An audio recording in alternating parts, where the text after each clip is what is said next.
Sukadev Goswami, you see, very often, even being a free soul, Bhagavad explained that in many instances you will see that even sages which have already transcend, but there is a little residue of pride of the mind that still reside. Otherwise you will not be here. If the mind will completely consume, you will be with him in Vaikuntha, no? So you will not be in this physical world. So for even Sukadev being a free soul, when incarnating on earth, he stayed long time into the mother's womb. He didn't want to come out. No? Why? It's not that he's scared of the world outside, but he knows the power of Maya. He knows also if he have to come out, he will have to take that part also. He will have to use Maya.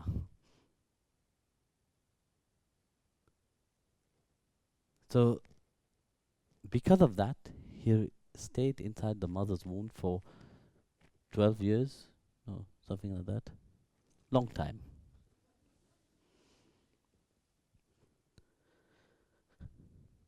So when he was forced to come out, he came out, of course, he have to use Maya. So when he incarnate, that little degree, which even if his soul is free, but when he incarnate on this plane, he have to play that role. So that's why his father said to him, even you being a free soul, you must have a guru. And who else could be his guru apart from Janak? Because Janak's mind was completely free. So knowing that through incarnation, still that little amount of the mind which make you a human being is there, otherwise you will be divine completely. So what restrict that is that little bit of the mind. That's why he was sent to King Janak. But even when he was going to King Janak, he said, how come a king can teach me that, to transcend completely that mind, So how come, a king can do that? This is the story which you know about when King Janak saw him walk past by him as if he didn't even recognize him. Then the let's say ministers were saying, this is the son of Vedavyas. I said, yes, I did recognize him. But in the court, I'm the king.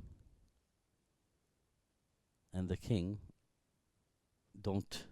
when the king is moving out, he have to carry on doing his duty. Afterwards, he called him and pay his respect to him. And then he said to him, he asked King Janak, I don't understand. I went everywhere. Everybody said that you are so great. I don't understand how you being a king, which have wives and you have children, you have your palace, you have your, let's say, your kingdom to look after. How can you teach me to completely transcend that mind? So King Janak said to him, as you have come first time to the palace, I would like you to see the palace everywhere, to familiarize yourself with everything. But you must carry on your head a pot full with milk. and you should watch that not a single drop of milk fall. After you have finished, afterwards I will ask you some question and see whether you have seen the palace. So he agreed. He went, he took the pot of milk, and he went and see everywhere in the palace, every room, every living room, and everything. And afterwards, when he was finished, again he was in front of King Janak. And King Janak asked him, did you see this in that room? And he described everything in detail. It was very good.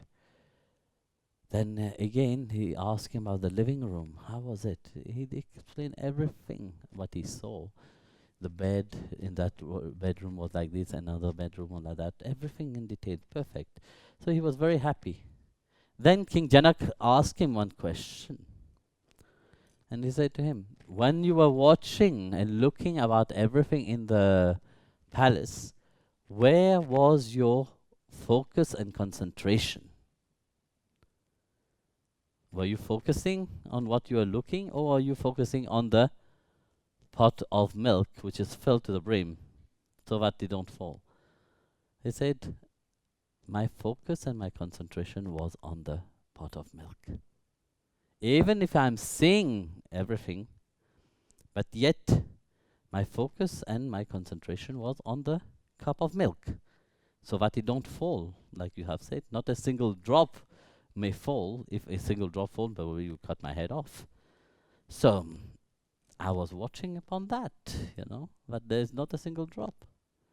So then King Janak smiled and said to him, this is how I rule my kingdom. I do whatever I have to do, but my focus is never deviated from the feet of the Lord. My mind is constantly absorbed in the remembrance on the glory of the Lord himself.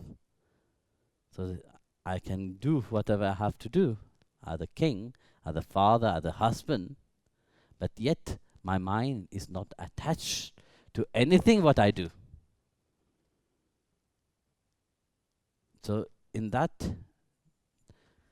Sukadev realized the greatness of King Janak.